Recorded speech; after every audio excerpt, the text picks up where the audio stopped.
तो इस वीडियो में हम बात करने वाले हैं आईसीसी वर्ल्ड कप 2023 के अगले मैच की, जो कि होने वाला है इंडिया और न्यूजीलैंड के बीच में। हालांकि दोनों ही टीमें अपने आप में काफी ज्यादा मजबूत टीमें और इस वर्ल्ड कप में पीछे के सारे मैच जीतती हुई आ रही हैं। लेकिन मेन मुद्दे की बात यह है कि इंडिया के रिकॉर्ड न्यूजीलैंड के खिलाफ बहुत ज्यादा खराब है। वो रिकॉर्ड किस तरीके से खराब है, न्यूजीलैंड के कौन से प्लेयर इंडिया के किन किन प्लेयर्स को परेशान करते हैं, और साथ ही साथ इंडिया के वो कौन से प्लेयर हैं जो न्यूजीलैंड के लिए खतरे की घंटी बनते हैं, ये सारी की सारी इंफॉर्मेशन डिटेल में मैं इस वीडियो में आपके लिए लेकर आया हूं। प्लेइंग 11 और पिच रिपोर्ट के साथ साथ प्लेयर स्टैट्स और प्लेयर रिकॉर्ड भी आपको देखने को मिलेंगे। साथ ही साथ ग्रैंड लीग में कौन कौन से वो पिक होंगे जो आपको लेना बहुत ज्यादा जरूरी है, जिनका सेलेक्ट हुआ परसेंटेज सबसे ज्यादा कम होगा, और स्मॉल लीग के लिए कौन कौन से बेस्ट प्लेयर होंगे, कैप्टन वाइस कैप्टन के कंटेंडर आज कौन कौन हो सकते हैं, ये सारा मैं आपको बताऊंगा। तो वीडियो को बिल्कुल भी स्किप करके आपको नहीं देखना है। अगर मेरी वीडियो आप पहली बार देख रहे हैं और अभी तक आपने मेरे चैनल को सब्सक्राइब नहीं किया है तो आपको करना क्या है, बस आपको वीडियो के जस्ट नीचे सब्सक्राइब का जो बटन है ना, उसको दबा देना है, बेल आइकन में प्रेस कर देना है, जिससे कि आपको वीडियो के नोटिफिकेशन टाइम तक पहुंच जाए। साथ ही साथ आपको वीडियो के फर्स्ट कमेंट में जाना है, वहां पर आपको टेलीग्राम से जरूर जुड़ जाना है। वो क्यों जरूरी है? क्योंकि मैं अपनी फाइनल टीम जो देता हूं ना, यानी कि लाइनअप आने के बाद, पिच रिपोर्ट आने के बाद जो फाइनल टीम आपको मैं देता हूं, वो टेलीग्राम चैनल पे देता हूं, जिस टीम से मैं और मेरे सब्सक्राइबर हर मैच में एक जबरदस्त विनिंग करते हैं। और वो टीम किस तरीके की होगी ये आपको कल टेलीग्राम पे पता लगेगा। इसलिए टेलीग्राम से जुड़ने के लिए आपको करना क्या है, वीडियो के फर्स्ट कमेंट में जाना है और टेलीग्राम से जाके जुड़ जाना है। बात करेंगे अब हमारी उन दोनों टीमों की जो मैंने आज आपको दी थी। तो जो लोग मेरी वीडियो पहली बार देख रहे हैं, एटलीस्ट उनको पता चलना चाहिए मेरी प्रेडिक्शन कैसी होती है। ग्रैंड लीग की टीम्स की अगर यहां पर बात करी जाए, हेनरिच क्लासन भी हमारे पास थे, इसके बाद डसन भी हमारे पास थे, जेंसन भी हमारे पास थे, मार्करम भी हमारे पास थे।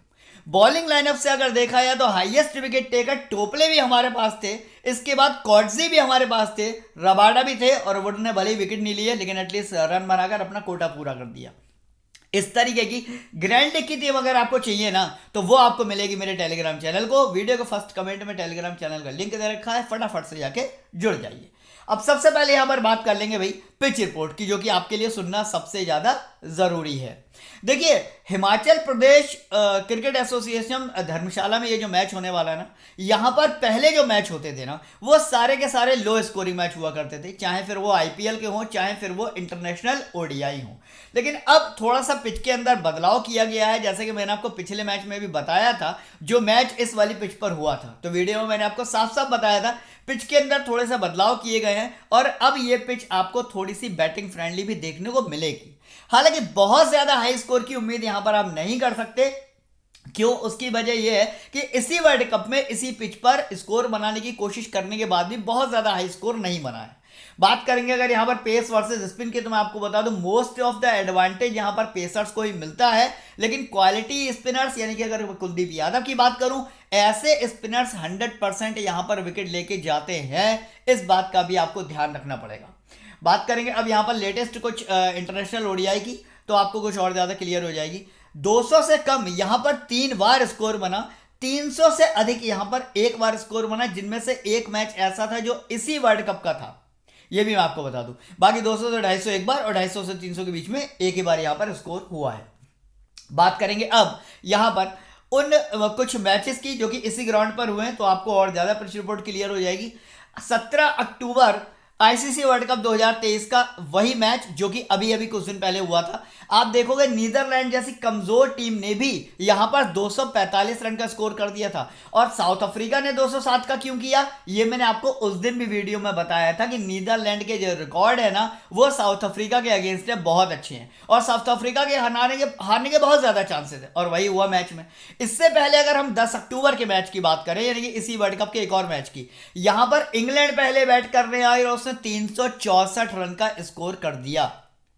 तो जैसा कि मैंने आपको बताया कि अगर आप मान लीजिए 2017 की आप बात करते हैं, तो इंडिया ने मात्र 112 रन का स्कोर किया था। बट अगर वही हम बात करें अब 2023 के वर्ल्ड कप की, तो पिच में काफी ज्यादा चेंजेस हो चुके हैं, बड़ा स्कोर भी यहां पर बन सकता है।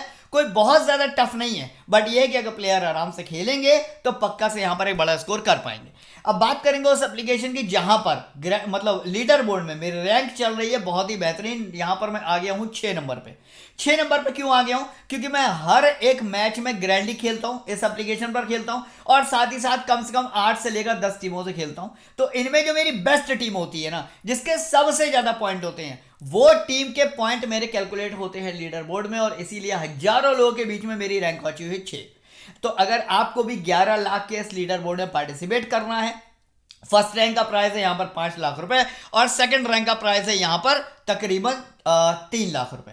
तो इस तरीके की कमाई अगर आपको करनी है, वो भी बिना इन्वेस्ट किए। देखिए, डेली की डेली जो आप ग्रैंडी खेलेंगे, उसमें आप जो भी टीम्स लगाएंगे वो आपको कुछ ना कुछ रिटर्न में देंगी, चाहे एंट्री फीस वापस करें, चाहे उससे 2 गुना या 4 गुना।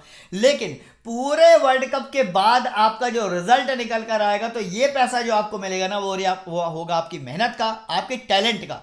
तो मेरी आपसे ये गुजारिश है कि आप किसी भी एप्लीकेशन पर खेल रहे हो, लेकिन इस एप्लीकेशन पर आके ग्रैंड लीग जरूर से खेलें। यहाँ पर ग्रैंड लीग के प्राइस बहुत अच्छे हैं, साथ ही साथ कंपटीशन बहुत कम है। ग्रैंड लीग कभी भी फुल नहीं होती है, तो आपको कंपटीशन भी बहुत कम देखने को मिलेगा। इस एप्लीकेशन का लिंक आपको मिलेगा मेरी वीडियो के फर्स्ट कमेंट में। अभी कभी जाइए, जाके साइन अप कर लीजिए और अपनी जर्नी आप यहाँ पर स्टार्ट कर सकते हैं। बात करके दोनों ही टीमों के बीच में हेड टू हेड मैचेस की, इंडिया ने 58 बार और न्यूजीलैंड ने 50 बार इंडिया को हराया है। Last 5 head to head match की बात करोगे तो इंडिया ने 3 बार, न्यूजीलैंड ने 2 बार हराया है। रिसेंट मैच परफॉर्मेंस की बात करेंगे, इंडिया लास्ट के 5 में से अपने 4 जीतती हुई आ रही है, न्यूजीलैंड की बात करेंगे 5 में से 5 जीतती हुई आ रही है। लेकिन अब एक और सबसे बड़ी मुद्दे की बात, और बहुत ही ज्यादा टॉप सीक्रेट बात, जो आप लोगों में से कई सारे यूजर्स को नहीं पता होगी, जो बहुत ज्यादा आरएनडी नहीं करते हैं। न्यूजीलैंड ही एकमात्र ऐसी टीम है जो कि इंडिया के लिए सबसे बड़ा खतरा है इस वर्ल्ड कप में। उसकी वजह क्या है? 2019 का जो वर्ल्ड कप हुआ था ना, उसमें मान के चलो कि वर्ल्ड कप से बाहर जो इंडिया हुई थी ना, उसकी सबसे बड़ी वजह ही न्यूजीलैंड थी।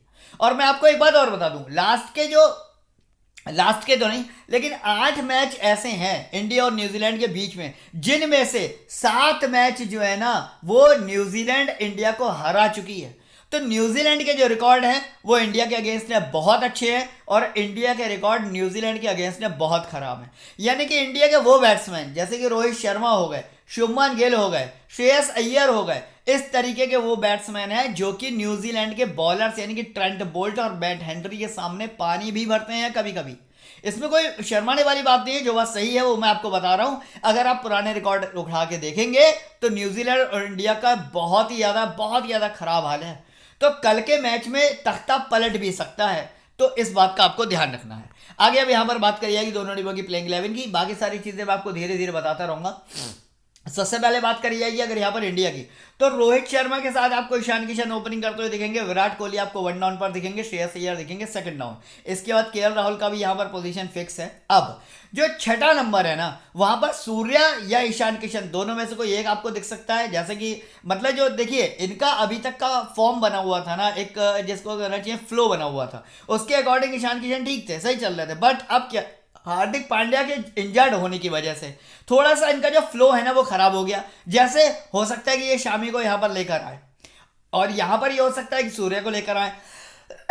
तो यहां पर 2 चीजें ऐसी हैं जो अभी भी सर्टेन नहीं है। सूर्य और ईशान की जगह कोई एक खेलेगा, शमी और शार्दुल ठाकुर की जगह कोई एक खेलेगा। बाकी जडेजा, कुलदीप यादव, सिराज और बुमराह की अपनी अपनी पोजीशन फिक्स है, इनमें कोई भी चेंजेस होने वाले नहीं है। बात करी जाएगी अब न्यूजीलैंड की।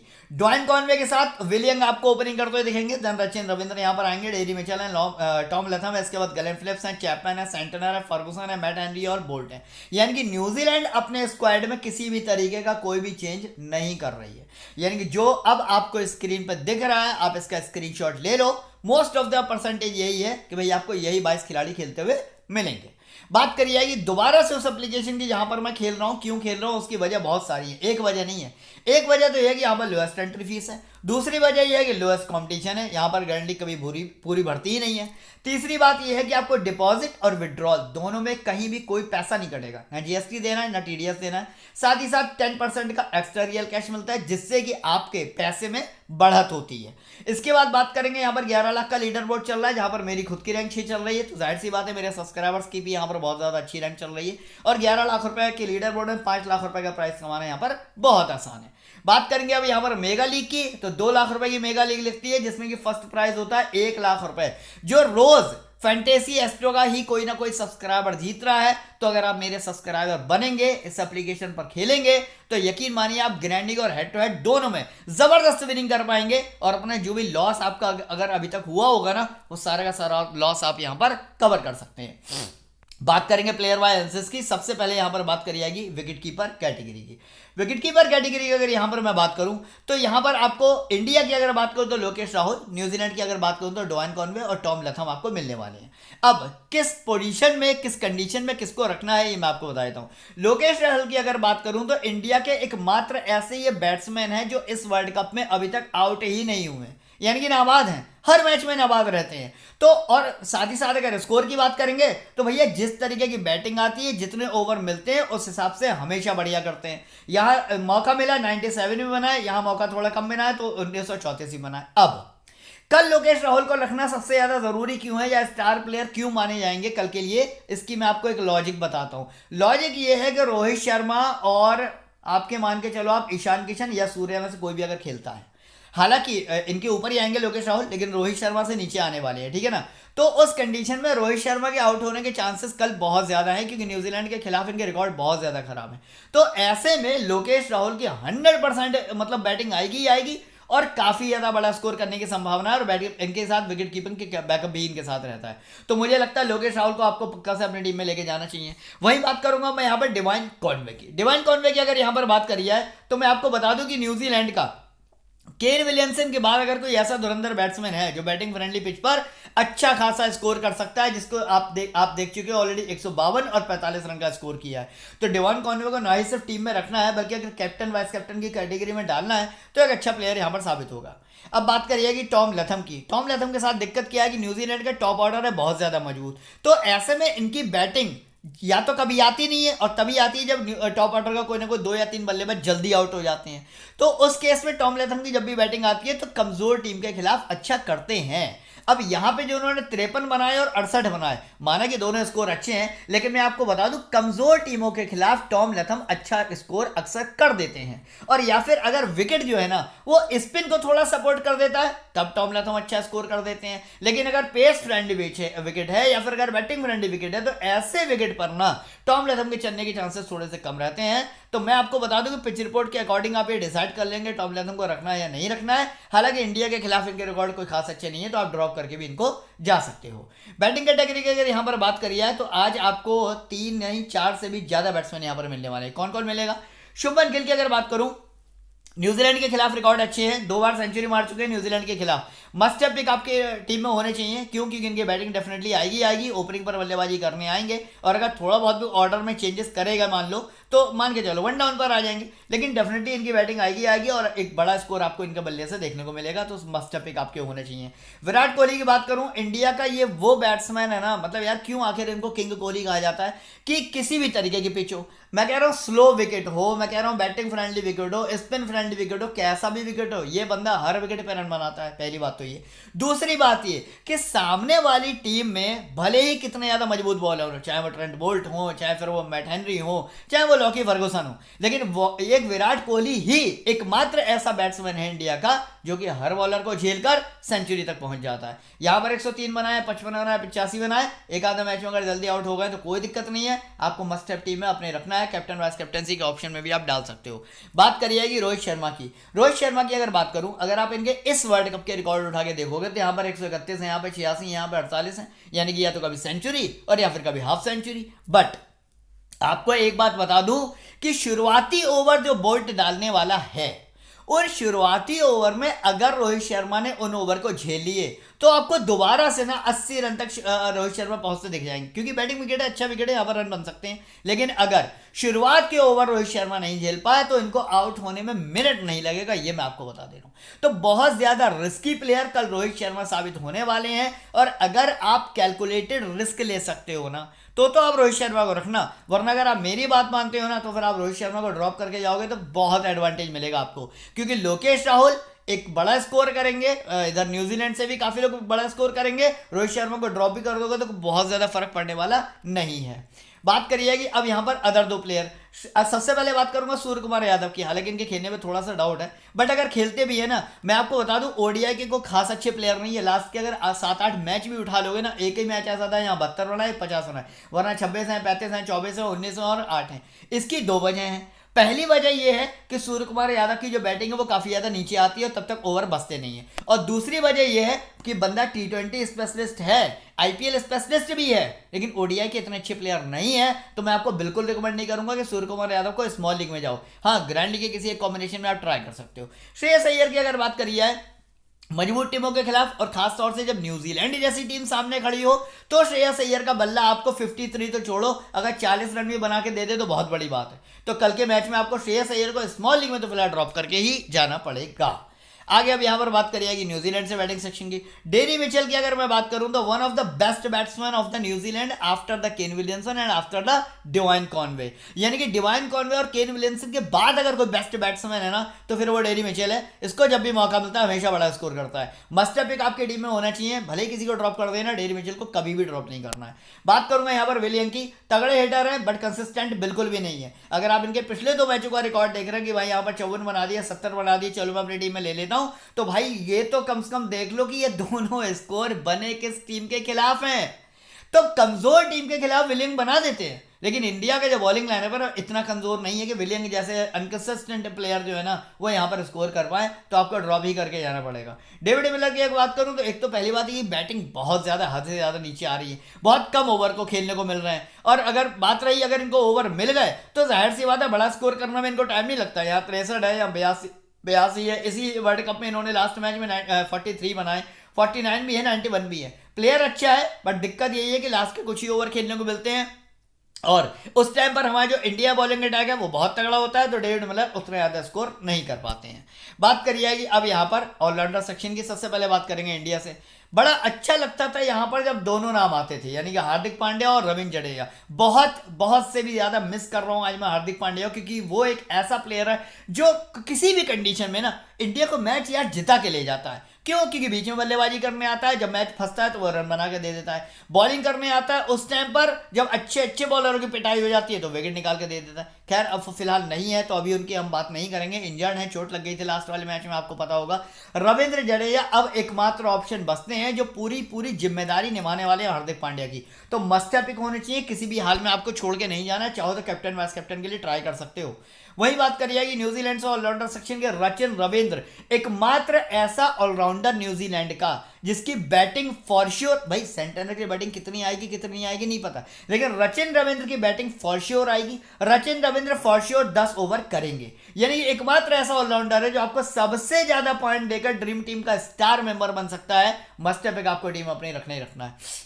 सेंटनर की अगर यहां पर बात करूं, भाई साहब क्या बॉलिंग परफॉर्मेंस दिखा रहा है, जबरदस्त है जिसको कहना चाहिए। यहां 3 विकेट, यहां 1 विकेट, यहां 5 विकेट, यहां 2 विकेट। कल के मैच में भी मान के चलो कि रोहित शर्मा को हो सकता है सेंटनर भी आउट कर दे, बहुत बड़ी बात नहीं है। क्योंकि सेंटनर ऐसे टाइम पर बॉलिंग करते हैं ना जब कहीं ना कहीं वो नस पकड़ लेते हैं इंडियन बैट्समैन की, तो काफी ज्यादा खतरनाक साबित हो सकते हैं ये कल के मैच के लिए। स्टार प्लेयर हैं, याद कर लीजिए कि इनको वाइस कैप्टन भी आप बना सकते हो, 3 विकेट निकाल के आपको दे सकता है।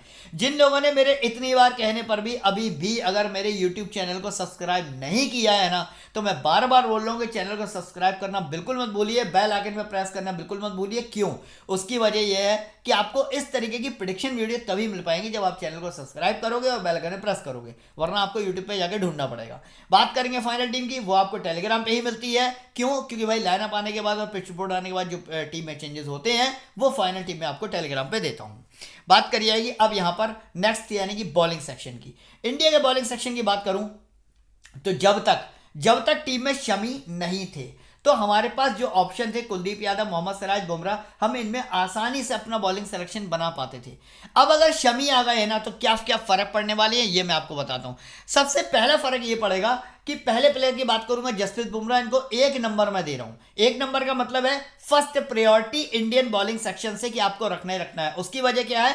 बुमराह ने बहुत लंबे समय तक मैच नहीं खेले, लेकिन उसके बाद जब वापसी करी है ना तब से ऐसी फॉर्म दिखा रखी है कि मतलब जिसका कोई जवाब नहीं। चाहे फिर वो एशिया कप हो, चाहे प्रैक्टिस मैच हो, चाहे फिर वो आईसीसी वर्ल्ड कप का मैच हो, आप देखो यहाँ पर 2 विकेट 2 विकेट 4 विकेट 2 विकेट, मतलब हद मचा रखी है। सबसे जबरदस्त और वर्ल्ड के नंबर 1 पेसर्स में नाम आता है जसप्रीत बुमराह का। आपको अपनी टीम में डालना ही डालना है, किसी हाल में छोड़ के नहीं जाना है। बात करूंगा अब यहाँ पर कुलदीप यादव की। कुलदीप यादव को क्यों लेना जरूरी है, इनको डाल रहा हूं मैं सेकंड नंबर पे। वो इसलिए लेना जरूरी है कि इंडिया के पास एक इकलौता बेस्ट स्पिनर अगर कोई है ना तो कुलदीप यादव है। और न्यूजीलैंड के कुछ ऐसे बैट्समैन हैं जो स्पिनर के सामने काफी ज्यादा स्ट्रगल करते हैं। तो भाई आपकी टीम में एक अच्छा स्पिनर भी होना बहुत ज्यादा जरूरी है। तो कुलदीप यादव को मैं सेकंड नंबर दे रहा हूं कि आपको लेना चाहिए। अब मैं यहां पर थर्ड नंबर दूंगा शमी को। शमी को लेना आपकी क्यों जरूरी है, राइट हैंडेड बैट्समैन है, सामने लेफ्टीज की कोई कमी नहीं है, पेसर फ्रेंडली विकेट है, पेसर को एडवांटेज मिलेगा। दूसरी वजह, सिराज से अगर आप कंपेयर करोगे शमी को तो सिराज ने कमजोर टीमों के खिलाफ ज्यादा अच्छे विकेट निकाले हैं, मजबूत टीमों के खिलाफ रिकॉर्ड उतने अच्छे नहीं है, खासतौर से न्यूजीलैंड के खिलाफ तो बिल्कुल भी नहीं है। और अगर शमी यहां पर मौजूद हैं तो फिर जाहिर सी बात है कि कहीं ना कहीं हो सकता है सिराज के ओवर करने आए। लेकिन अब मैं आपको एक लॉजिक यहाँ पर और बताता हूँ। देखो अब क्या होगा क्या नहीं होगा ये तो खैर कल मैच में पता लगेगा, लेकिन मैं आपको एक बात और बता दूं, शमी को हो सकता है कल बहुत ज्यादा ओवर नहीं दिए जाएंगे। उसकी क्या वजह है, वजह यह है कि इंडिया का ना एक फ्लो डायग्राम बना हुआ है इस वर्ल्ड कप में। वो फ्लो डायग्राम जो खराब हुआ वो हुआ हार्दिक पांड्या के इंजर्ड होने की वजह से, जो कि शमी को आना पड़ा, वरना शमी नहीं आते। जो चल रहा था स्क्वाड वो बढ़िया चल रहा था। अब चूंकि वो फ्लो डायग्राम खराब हुआ है, लेकिन एक दो मैच के लिए खराब हुआ है, तो मुझे नहीं लगता कि इंडिया जो अपना फ्लो बना हुआ है ना उसको खराब करेगी। तो सिराज को ही पूरे ओवर देगी, शमी के ओवर काटेगी, ऐसा मेरे को अंदर से थोड़ा सा लग रहा है। तो जैसा भी होगा मैं आपको टेलीग्राम पे अपडेट कर दूंगा। फिलहाल अगर आप शमी और सिराज में अगर आप मान लो कंपेयर करना चाहते हो तो फिर Shami which will be the best option as comparison to the Siraj. आगे बात करिए कि अपन न्यूजीलैंड से बॉलिंग सेक्शन की। सबसे पहले यहां पर बात करिए कि ट्रेंट बोल्ट, जिनका रिकॉर्ड इंडिया के बैटिंग सेक्शन में रोहित शर्मा कह लो, गिल कह लो, या विराट कोहली कह लो, या भैया कोई भी प्लेयर कह लो, इतना ज्यादा बेहतरीन है ना, सबको आउट किया है, सबके विकेट चटकाए हैं ट्रेंट बोल्ट ने अकेले। और जब जब इंडिया न्यूजीलैंड से हारी है ना तो उसको हराने के पीछे अगर कोई एक बंदा है वजह रही है तो फिर वो ट्रेंट बोल्ट ही रहा है, जिसने इंडिया के प्लेयर को ध्वस्त किया है। तो ऐसा खतरनाक खिलाड़ी बन जाता है ना ये इंडिया के अगेंस्ट में, मैं आपको क्या बताऊं। मस्ट है पिक है, एक नंबर पे रखा मैंने आपको, इसको लेना ही लेना है। सेकंड नंबर पे नाम आ जाता है अब मैट हेनरी का। मैट हेनरी की अगर बात करिए ना, इंडिया के खिलाफ जबरदस्त रिकॉर्ड है, राइट आर्म पेसर है, सामने लेफ्टीज की कोई कमी नहीं है, पेसर फ्रेंडली विकेट है, हर हाल में आपको विकेट निकाल के देगा। वही बात करूंगा अब यहाँ पर लॉकी फर्गूसन की। माने कि लास्ट के 2 मैच में इन्होंने 3 और 3 विकेट निकाले हैं, ये बात बिल्कुल ठीक है, लेकिन जाहिर सी बात है ना ये 11 खिलाड़ी ले पाओगे, 15 तो ले नहीं पाओगे, कहीं ना कहीं तो ड्रॉप कर रहा है। लॉकी फर्गूसन को क्यों ड्रॉप करना और मैट हेनरी को क्यों लेना, उसकी वजह मैं आपको बता रहा हूं। मैट हेनरी और बोल्ट के अगर रिकॉर्ड देखोगे ना तो चाहे मजबूत टीम हो या कमजोर टीम हो, दोनों के खिलाफ अच्छे हैं, लेकिन लॉकी फर्गूसन जो है ना उसने कमजोर टीमों के खिलाफ तो 3-3 विकेट चटका दिए। इंडिया के बैटिंग के सामने ना 3 विकेट निकालने की औकात नहीं है। आप देखो इससे पहले 1 विकेट 1 विकेट 1 विकेट 1 विकेट, सिर्फ सिंगल विकेट टेकर थे जब मजबूत टीमों के खिलाफ खेल रहे थे। तो इस रिकॉर्ड को देखकर टीम में नहीं रखना है, बल्कि इस रिकॉर्ड का देखकर ड्रॉप करना है। और ये बात सही में, हाँ ग्राइंडिंग में आपको इसको जरूर से ट्राई करना है, बिल्कुल मना नहीं कर रहा हूं। आगे यहाँ पर बात करिए कि अब बेंच प्लेयर की कौन कौन नहीं खेलेगा, ये आपका जानना बहुत ज़्यादा जरूरी है। शार्दुल ठाकुर कल बाहर हो सकते हैं, इनकी जगह शमी आ सकते हैं। हार्दिक पांड्या इंजर्ड है, बिल्कुल भी नहीं खेलेंगे। ईशान किशन सूर्य कुमार यादव की जगह बाहर जा सकते हैं, और रविचंद्रन अश्विन के अब आने के चांसेस नहीं है क्योंकि पांड्या नहीं है तो कॉम्बिनेशन नहीं बन रहा है। बात करेंगे अब यहाँ पर न्यूजीलैंड की। न्यूजीलैंड की बात करूं, टिम साउदी नहीं खेलेंगे, ऋषभ भी नहीं खेलेंगे, आइसोडी भी नहीं खेलेंगे, केन विलियमसन भी नहीं खेलना है, इंजर्ड है, आपको पता है अंगूठे में चोट लगी हुई है, ठीक है ना। तो इनमें से कोई भी प्लेयर वापसी करके प्लेइंग 11 में आपको नहीं दिखेगा। बात करेंगे अभी के लिए जो मैंने टीम बना रखी है उसकी। देखिए अभी के लिए जो मैंने टीम बनाई है, आप देखो यहाँ पर लोकेश राहुल नहीं है। वो इसलिए नहीं है कि अभी ये टीम फाइनल टीम नहीं है, वरना लोकेश राहुल को मैं ड्रॉप कर दूं ऐसा तो हो ही नहीं सकता। मैंने अभी अभी बताया कि अगर रोहित आउट हुआ या फिर आपका श्रेयस अय्यर आउट हुआ तो लोकेश राहुल की फॉर श्योर बैटिंग आएगी, विकेट कीपिंग का बैकअप देगा, मस्ट है पिक है, वाइस कैप्टन का बेस्ट ऑप्शन है। तो लोकेश राहुल को मैं अपनी टीम में पक्का से रखूंगा ही रखूंगा। डॉइन कॉनवे की बात करूं, नंबर 1 बैट्समैन आपको रख के चलना है। डेरी मिचेल फॉर्म में बहुत अच्छा चल रहा है। रोहित कुमार को कल मैं ड्रॉप करके जाने वाला हूं, अभी अब फिलहाल के लिए मैंने टीम में रख रखा है, बट मैं पक्का से ड्रॉप करके जाऊंगा। गिल और विराट दोनों को आपको रखना है। जडेजा 100% चॉइस होनी चाहिए आपकी। रचिन रविंद्र भी। सेंटनर यहां पर मिसिंग है, मैं रोहित को हटाकर सेंटनर को रखने वाला हूं। Trent Boult, Matt Henry, Bumrah और सिराज की जगह मैं रखूंगा यहाँ पर शमी को। तो इसलिए आपको बता दे रहा हूँ ये फाइनल टीम नहीं है। फिलहाल के लिए ये टीम मैंने इसलिए बनाई है कि जिसको देख के मैं कॉन्टेस्ट ज्वाइन कर पाऊं। आप चाहो तो उसको देख के अपनी टीम बना लो। फाइनल टीम में लोकेश राहुल, सेंटनर, शमी का होना जरूरी है। साथ ही साथ रोहित को ड्रॉप कर दोगे अगर आप तो शायद एक तरफा विनिंग करके जाओगे, क्योंकि कल 90% जनता रोहित को लेके जाने वाली है। रोहित का रिकॉर्ड बहुत खराब है न्यूजीलैंड के खिलाफ, खास तौर से ट्रेंट बोल्ट और मैट हेनरी के सामने रोहित नहीं टिक पाते हैं। ठीक है, तो फिलहाल इस टीम को देख के आप अपनी टीम बना लो। मैंने आपको आइडिया भी दे दिया कि क्या क्या चेंजेस आप इसमें कर सकते हो, उसके अकॉर्डिंग आप अपने चेंजेस कर लेना। बट फिलहाल जो भी मैं फाइनल टीम बनाऊंगा, जो कि लाइनअप आने के बाद और टॉस होने के बाद जिससे मैं कॉन्टेस्ट ज्वाइन करूंगा, वो टीम मैं आपको दूंगा टेलीग्राम पे, जिसका लिंक आपको मिलेगा वीडियो के फर्स्ट कमेंट में। अभी के भी जाइए, जुड़ जाइए, जिससे कि आपको ग्रैंड के कॉम्बिनेशन मिल पाए और स्मॉल लीग की भी बेहतरीन टीम मिल पाए। चलिए इसी के साथ वीडियो को फिनिश करेंगे, मिलेंगे कल एक नए मैच में नई वीडियो के साथ। तब तक वीडियो देखने का बहुत बहुत धन्यवाद।